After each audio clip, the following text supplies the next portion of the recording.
Now, what of the Imam's works?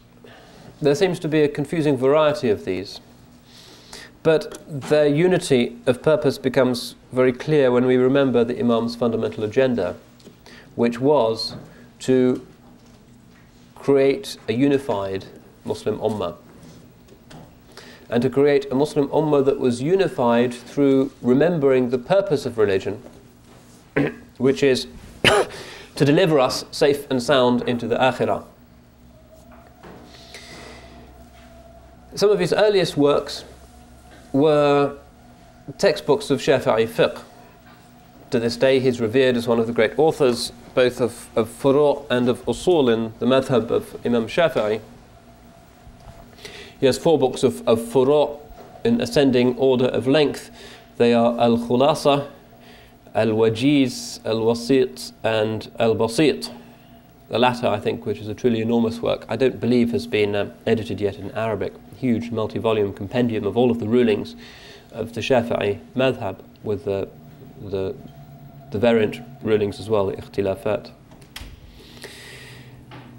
He also writes an important work of Usul, probably the best known work of Islamic jurisprudence, which he calls Al-Mustasfa min Ilm al-Usul, which is in 2 volumes, despite its title, fairly voluminous, lengthy, detailed work. Particularly important in the subtlety of his discussion of questions such as taklif. Who is the mukallaf individual? An issue that is not just about law, but is also about human psychology, child development, and philosophy of religion. One of the most difficult topics in Usul, and Imam Al-Ghazali is acknowledged as the master of this. So, probably the greatest writer in the Shafi'i madhab, after Imam Shafi'i himself, in the Furu' and also in the Usul. But he doesn't stop there. He also writes